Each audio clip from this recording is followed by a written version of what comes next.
Linda Sue Parks, A Long Walk to Water, Chapter 8.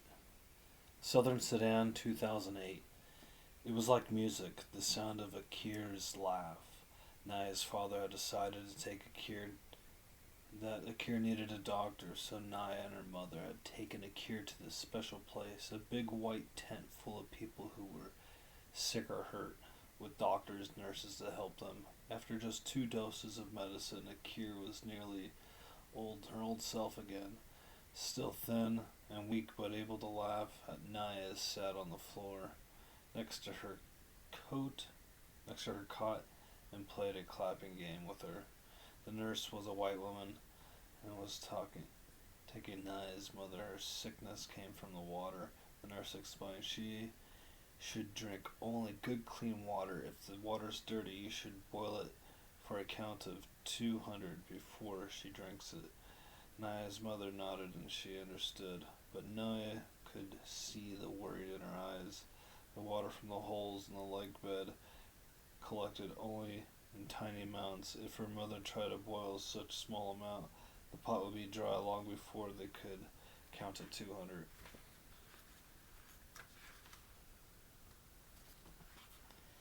It was a good thing that they would only be returning to the village. The water that Naya fetched from the pond and the plastic jugs could be boiled and drink it.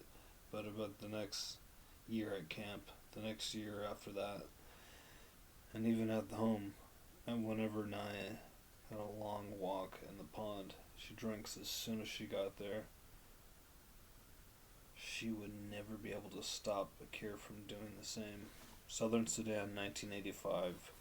The lake's surface was calm. Once boats had pulled away from the shore, there was not much to see. Just water and more water. Paddles for hours. Scenery, motion were monotheous, and Silva might have slept, except that he was afraid that if he did, he might fall over the side. He kept himself awake by counting the strokes of his uncle's paddle and trying to gauge how far the canoe traveled with every 20 strokes. Finally, the boats pulled up to an island in the middle of the river. This was the fishermen of the nut where the nut lived. Salva was amazed that he saw a fishing community as the first place of the week's walk in an abundance of food.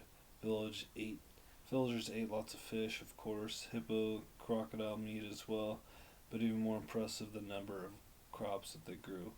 Kavasa, sugarcane, yams. It was easy to grow food on the whole river to water the crops. None of the travelers had any money or anything of value to trade, so if they had to beg for food, the exception was Uncle. Fishermen gave him food without having to ask. Silva could not tell if this was because Uncle seemed to be the leader of the group or because they were afraid of his gun. Uncle shared his food with Silva, a piece of sugar cane, sucked on it right away, and the fish was cooked over a fire and yams roasted in the ashes. Sugar cane juice soothed the sharpest edge of Silva's hunger. He was able to eat the rest of the meal slowly, making each bite last a long time. At home, Silva had never been hungry. His family owned many cattle. They were among better off families in the village of Lokanaraki. They ate mostly porridge made from sorghum and milk. Ever so often his father would go to the marketplace by bicycle, bought a bag of beans and rice, and they had grown elsewhere because crops could be raised in a dry semi-desert region like Lakarak. As a special treat, his father sometimes bought mangoes. A bag of mangoes was awkward to carry, especially when the bicycle had already loaded with other goods, so he wedged the mangoes into the spokes of his bicycle. When Salva ran to greet him, he could see that the skinned mangoes slipping gaily in a burr in his father's pedal. Salva would make a mango from the spokes almost before his father had dismounted. His mother would peel it for him, Its juice is inside the same color as her headscarf. She would slice the flesh away from the big mango seed. Selva loved the sweet slices, but his favorite part was the seed. There was always plenty of fruit that clung stubbornly to the seed. He would nibble and suck on it to get every last shred, making it last for hours. There was no mangoes among the fishermen's great shores, but sucking on a piece of sugar cane reminded Sal of those happier times. He wondered if he would ever see his father riding a bicycle with mangoes in the spokes.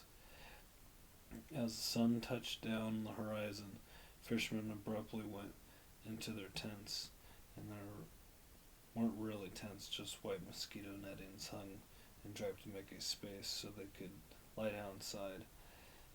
Not one fisherman stayed to talk or to eat or to do more than anything else. It was almost as if they all vanished at the same moment. Only a few minutes later, mosquitoes rose up from the water, from the reeds, from everywhere. Huge dark clouds that appeared high-pitched, whining filled the air. Thousands, maybe millions of hungry mosquitoes massed so thick that one breath Saba could end up with a mouthful if he wasn't careful. And if it was, they were everywhere, in his eyes, nose, ears, every part of his body. The fishermen stayed in their nets and the whole night long. They even dug channels inside their nets to just beyond them so they could urinate without having to leave their little net tents. It didn't matter how often Salva swatted at those mosquitoes, or that one swat killed dozens at a time. For every one that he killed, it seemed that hundreds more swarmed in to take its place. With their high singing, whining constantly in his ears, Salva slapped wave after wave of frustration all night long. No one in the group got any sleep. The mosquitoes made sure of that. In the morning, Salva covered with bites. Worst ones were the exact middle of his back where he couldn't reach to scratch. Those could reach, though. He scratched until they bled. The travelers got their boats one more time, and the paddles from the island to the other side of the Nile. The fishermen had warned the group to take plenty of water for the next stretch of the journey. Selva still had the groud that the old woman had gave him. Others in the group had grouds too, or plastic bottles, but there were some who did not have a container. They tore strips from their clothing and soaked them desperately to carry at least a little water with them. Ahead lay the most difficult part of their journey in the Kobe Desert.